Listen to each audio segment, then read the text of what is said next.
Hey guys, welcome to plus academy. आज की इस वीडियो में हम लोग टॉप 40 एमसीक्यूज क्वेश्चंस होंगे जो कि साइंस से हम लोग लाए हैं। ये मोस्ट सिलेक्टिव क्वेश्चंस है जो कि मोस्टली आपके एग्जाम में रिपीटेड हुए हुए क्वेश्चन है ना। तो आप इसको एकदम ध्यान से देखिएगा क्वेश्चन को और अपना एनालिसिस करिएगा।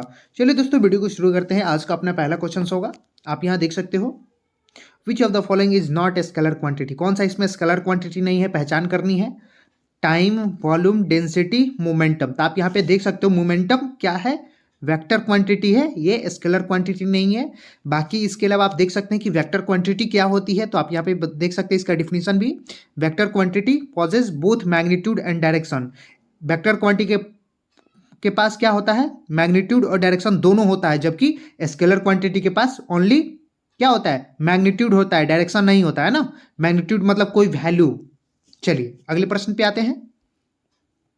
ये बहुत इंपॉर्टेंट क्वेश्चन है दोस्तों। ये सारे एग्जाम से मतलब एक कलेक्ट करके मैंने क्वेश्चन निकाला है 40 क्वेश्चन, जो कि मोस्ट रिपीटेड क्वेश्चन है किसी भी एग्जाम को लेकर, है ना। इवन आप कोई पीसीएस की बात कर लो, एसएससी और एनडीए या फिर सीडीएस की बात कर लो, तो सारे के सारे एग्जाम को मैंने कलेक्टिव करके क्वेश्चन निकाला है। चलिए अगले प्रश्न है, which of the following is vector quantity. Vector quantity कौन सी है, तो जैसा मैंने कहा अभी कि वेक्टर क्वांटिटी के पास क्या होता है, मैग्नीट्यूड और डायरेक्शन दोनों होता है। तो आप यहाँ बता सकते हो किसके पास है, नहीं है एक्चुअली, है ना। तो यहाँ पे वेलोसिटी हो जाएगी जिसके पास मैग्नीट्यूड और डायरेक्शन दोनों होता है ना। बाकी इसके अलावा आप यहाँ पे सबके पास मैग्नीट्यूड तो होता है लेकिन कोई डायरेक्शन वाइज बात नहीं होती है ना। चलिए, तो आप इस पर क्लियर भी हो गया होगा। अगले प्रश्न पे आते हैं दोस्तों। देख सकते हैं आप यहाँ पे कितना इंपॉर्टेंट क्वेश्चन है। A body is thrown vertically upward and then fall back on the ground. Its potential energy is maximum. एक कोई ऑब्जेक्ट है, जैसे हम ले लेते हैं, एक कोई ऑब्जेक्ट है, इसको हमने ऊपर फेंका, फिर वहां से ये नीचे की तरफ आ गया, आके फर्श पे गिर गया, फर्श पे गिर गया। तो इसका कहाँ पे पोटेंशियल एनर्जी जो होगा मैक्सिमम होगा दोस्तों। तो इसका जो पोटेंशियल एनर्जी होगा वो मैक्सिमम कहाँ पे होगा, वो इसके पीक पॉइंट पे होगा, है ना, सबसे ऊपर वाले पॉइंट पे होगा। पोटेंशियल मतलब क्या होता है, अंदर की क्षमता, अंदर की क्षमता जितना तक रहेगी उतना तक गया, उसके बाद वो नीचे गिर गया। तो यहाँ पे पोटेंशियल एनर्जी ज़्यादा होगा और ग्राउंड पे काइनेटिक एनर्जी ज़्यादा होगा। तो मुझे लगता है आपको क्लियर हो गया होगा। चलिए, इसका राइट आंसर ऑप्शन बी हो जाएगा।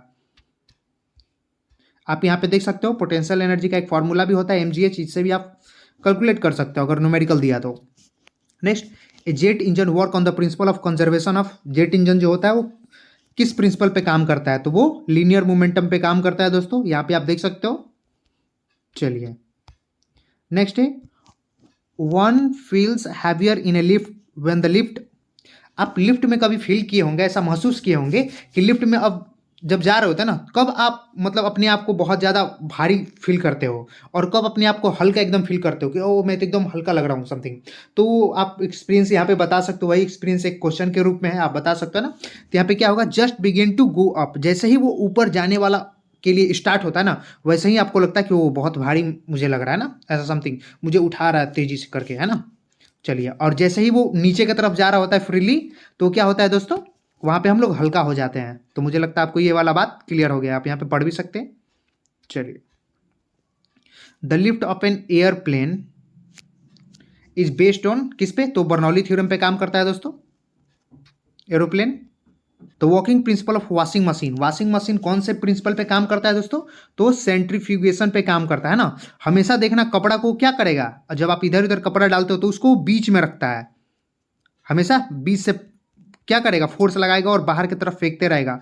और यहाँ पे जो एक वो चक्री टाइप का होता है वो क्या करता है, उसको मतलब रगड़ने टाइप का ऐसा समथिंग उस पर करता है, जैसे हम लोग मोड़ते हैं ना कपड़े को, मोड़ के और तब तब करते हैं, तो वैसा समथिंग कुछ है ना।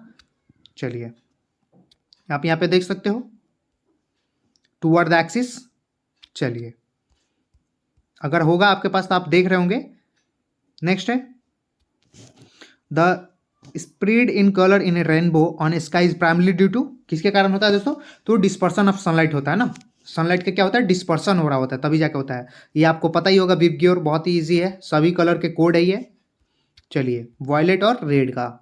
The audible frequency range of women year, जो हम लोग मानव शरीर का जो कान है वो कितना तक वो साउंड को सुन सकता है, आवाज़ को सुन सकता है, तो वो 20 हर्ट्ज टू 20,000 हर्ट्ज तक की फ्रीक्वेंसी को वो सुन सकता है, उसके ऊपर और नीचे को नहीं सुन सकता है ना। चलिए, क्लियर हो गया होगा। तो हम लोग सभी क्वेश्चन को कवर करेंगे और सभी को ट्राई करेंगे देखने का ना, क्योंकि बहुत सेलेक्टिव क्वेश्चन है ये, आपके रिपीटेड मोस्टली रिपीटेड जो क्वेश्चन है ना वही मैंने सेलेक्ट करा है, तो ये बहुत इंपॉर्टेंट होता है, इसको आप देख के ही जाओगे किसी भी एग्जाम को लेकर, है ना।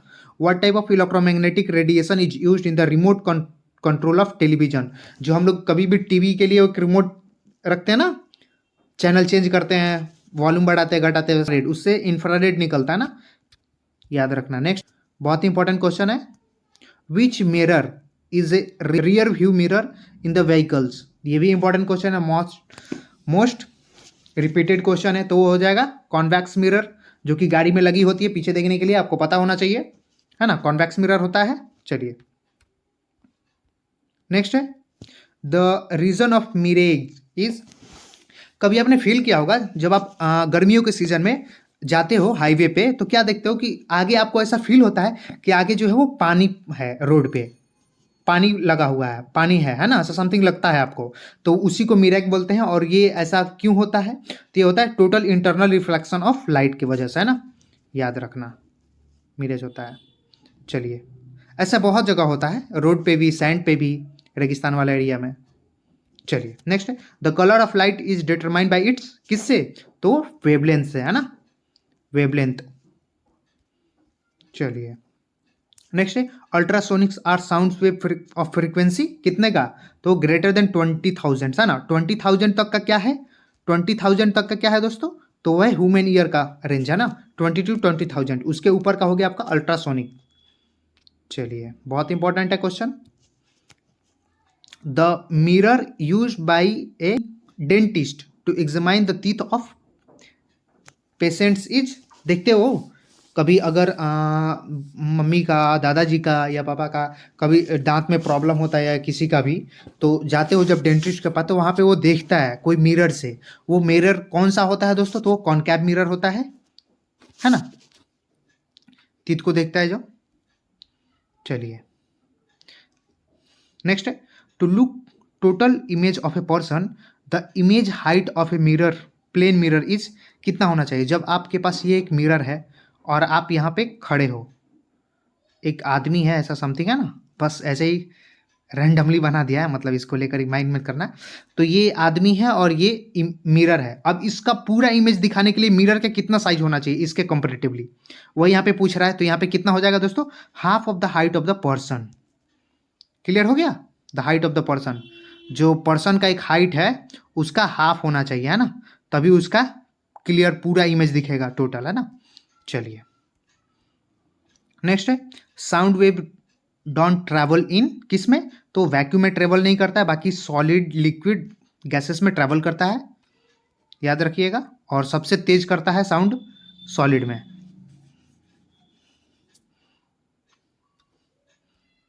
नेक्स्ट आप यहां पे देख सकते हो क्वेश्चन,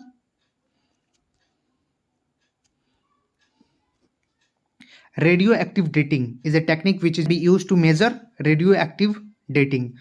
कभी कभी आप देखते हो कि मतलब आपके एस्ट्रोलॉजिकल वाले होते हैं, वो क्या करते हैं एक्चुअली, तो जो किसी भी पत्थर का या फिर किसी भी पुरानी चीज़ों का पता लगाने के लिए कि कितना साल पुराना है ना, खंडर वंडर का पता लगाते हैं, तो वो क्या करते हैं, रॉक का एज जानने के लिए रेडियो एक्टिव डेटिंग का यूज़ करते हैं ना। नेक्स्ट है, hydrogen bomb is based on the principle of, hydrogen bomb के बारे में आप जानते हो, ये किस प्रिंसिपल पे बेस्ड है, तो ये अनकंट्रोल फ्यूजन रिएक्शन पे है। देखो यहाँ कंफ्यूजन क्या होता है, फ्यूजन और फिजन में, हाइड्रोजन बम फ्यूजन पे है और एटम बम आपका फिजन पे है। क्लियर हो गया होगा, फ्यूजन मतलब ये टूटता है और ये क्या होता है, जोड़ता है ना, ये होता है क्या, यूनाइट होता है, और ये क्या होता है, इंटीग्रेट होता है, टूटता है और ये जुड़ता है, ऐसा समथिंग याद रहेगा। चलिए पहली बार इसका आप देख सकते हो 1952, इसके बारे में तो आप जानते ही होंगे। द वायरस इज, वायरस क्या होता है दोस्तों, मोशन बी न्यूक्लियर एसिड और प्रोटीन। क्लियर। चलिए अगले प्रश्न पे आते हैं, विच of the following blood group is called universal donor. कौन सा यूनिवर्सल डोनर होता है जो किसी को भी दे सकता है, तो होता है O प्लस। क्लियर हो गया होगा, ये किसी को भी ब्लड डोनेट कर सकता है ना, और जो होता है एक्सेप्टर, वो किसी का भी ब्लड ले सकता है, तो वो होता है AB plus. Clear, AB plus किसी का भी ले सकता है, और ये किसी को भी दे सकता है, ये किसी का भी ले सकता है। क्लियर हो गया। चलिए अगला प्रश्न है, an individual whose blood type is B may be in emergency donate blood to a person whose blood type is, किसका? अब देखो कभी कभी ऐसा होता है, कोई किसी का ब्लड ग्रुप क्या है, बी है, और वो इमरजेंसी में है, तो कौन उसको ब्लड दे सकता है, पूछ रहा है ना। तो जिसमें भी बी का होगा वही दे सकता है। अब देखो बी यहाँ पे हो सकता था, लेकिन बी के बाद ए भी तो है, तो ए तो नहीं हो सकता है। क्लियर? ये दोनों में से तो इसमें एक ए है, तो ये नहीं हो सकता है। यहाँ पे बी दोनों में है, तो ये हो सकता है, तो इसका राइट आंसर ऑप्शन डी हो जाएगा। क्लियर? चलिए, how many pair of autosomes are seen in human beings? Total कितने होते हैं दोस्तों? तो 23 जोड़े के होते हैं, जिसमें से 22 जो होते हैं वो ऑटोसोम्स होते हैं, और एक पेयर जो होता है वो डिफरेंट होता है, जो कि मेल में होता है एक्स वाई और फीमेल में होता है एक्स एक्स। यही जो सेक्स है वो डिफाइन करता है कि क्या फीमेल होगा कि मेल होगा, समथिंग, है ना। चलो नेक्स्ट, विटामिन से क्वेश्चन है, बहुत अच्छा है। Vitamin has a role in blood clotting. Blood clotting में कौन सा विटामिन रोल प्ले करता है? तो विटामिन के है, याद होगा आपको। चलिए, बहुत इंपॉर्टेंट है, मोस्ट रिपीटेड क्वेश्चन ही हमने लिया है, तो आपको कोई मतलब ज़्यादा प्रॉब्लम नहीं होगी। चलिए, अगला प्रश्न है, the main thinking part of A brain is. Brain से भी क्वेश्चन आते हैं, तो आप यहाँ पे देख सकते हो ना। तो कौन सा पार्ट होता है जो थिंकिंग पार्ट के लिए रिस्पॉन्सिबल होता है? तो वो है फॉर ए ब्रेन, है ना। इसके अलावा आप सबके बारे में देख सकते हो यहाँ पे। क्लियर? चलिए, नेक्स्ट है, the study of bone is under the branch of science called. Bone का बात कर रहा है ना, तो बोन से रिलेटेड कोई यहाँ पर टॉपिक होगा तो आप देख सकते हो, है ना। तो बोन से रिलेटेड क्या है? Osteology. Osteology, right answer option B हो जाएगा। चलिए, in human the thickest skin is present in. Thickest skin आप यहाँ पे देख सकते हो, पाम, सोल, नेक, हेड, कौन सा? तो वो हो जाएगा सोल। जो एडी वाला पार्ट होता है ना, सबसे नीचे वाला पार्ट, वही पैर का, बहुत थिकेस्ट होता है ना। चलो, ये भी बहुत इंपॉर्टेंट क्वेश्चन है। आर्टरीज कैरी ब्लड फ्रॉम, तो ये हार्ट से ले जाता है, और एक क्या हार्ट को ले जाता है, पूछता है ना। तो आप यहाँ पे क्लियर कर सकते हो, देखो arteries carries blood from heart, ये हार्ट से ले जाता है कितने बॉडी ऑर्गन को।